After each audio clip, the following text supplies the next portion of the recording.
अगर हम कंजम्पशन की बात करें और कंजम्पशन की जब हम बात कर रहे हैं ना, तो उसमें आप टोबैको जोड़ दीजिए, पिंड जोड़ दीजिए, बाकी सारी जोड़ दीजिए उसमें आप ज़रा ये बताइए कि एफएमसीजी में अगर किसी को ये नतीजों के बाद अगर कोई कहीं पोजीशन लेनी हो, तो आपके हिसाब से कौन सा शेयर वेल प्लेस्ड है, भाव के हिसाब से और भावनाओं के हिसाब से भी? भावनाओं को तो दूर रखिए, भावनाएं कभी शेयर बाजार में लेके आना मत आप अभिषेक भाई।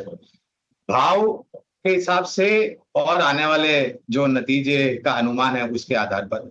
और एक बात ये भी कहना चाहूंगा कि ठीक है, शहरों में से मांग थोड़ी सुस्त रही, बारिश के पश्चात का तिमाही था, तो लोगों के पास ग्रामीण मध्यम ग्रामीण भागों में खर्च करने के लिए पैसे इतने थे नहीं। अब धीरे धीरे करके आएंगे, जैसे फसलें मंडी में जाएगी, डायरेक्ट कैश ट्रांसफर बेनिफिट होगा वगैरह वगैरह। तो एक शेयर, ऐसे तो आधे डजन से ज्यादा शेयर है एफएमसीजी क्षेत्र में जहां पर खरीदारी की हमारी राय है, लेकिन एक शेयर अगर मुझे इस श्रेणी में से पसंद करना हो और तर्कश में से अगर पहला तीर मुझे आपके सामने रखना हो शस्त्र के रूप में, तो वो होगा आईटीसी। बाकी अन्य दिग्गज एफएमसीजी कंपनी की तुलना में गिरावट यहां पर आई, लेकिन गिरावट थोड़ी बहुत सीमित थी।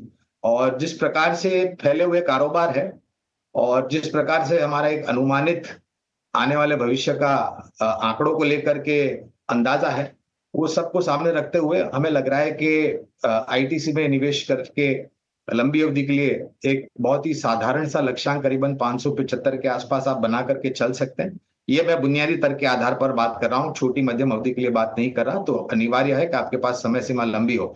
और ये जो कमी थी मांग की, अभिषेक जी एक बात ध्यान में रखें कि 4 तिमाही होते हैं एक वित्तीय वर्ष में।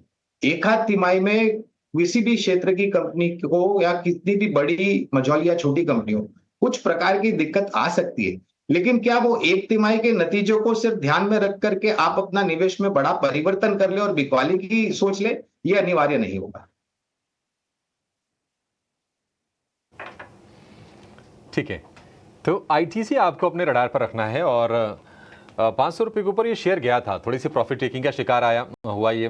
अभी 500 रुपये के आसपास के भाव हैं, लेकिन 575 के टारगेट के लिए आप इसको खरीदिए। 1 साल का लक्ष्य, 1 साल का नजरिया इसमें रखिए, ये टारगेट्स अचीव होते हुए जरूर दिखेंगे। कोई और शेयर आपका एक आध रह गया है क्या? समय थोड़ा सा कम है या फिर खत्म हो चुका है, लेकिन आपको हम कह सकते हैं कि थोड़ा ग्रेस पीरियड देना चाह रहे हैं।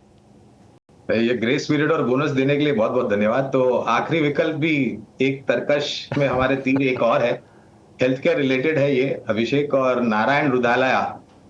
काफी सालों पहले ये कंपनी का आईपीओ आया था और निरंतर बेहतरीन आंकड़ों के आधार पर अच्छा रुझान और प्रदर्शन किया है। और हमें लग रहा है कि फार्मा के साथ साथ आपको डायग्नोसिस और हेल्थ केयर यानी कि हॉस्पिटल्स को भी ध्यान में रखना चाहिए। नारायण रुदालया कर भी यहाँ पर भी 75 का आंकड़ा है, 1375 का लक्ष्यांक।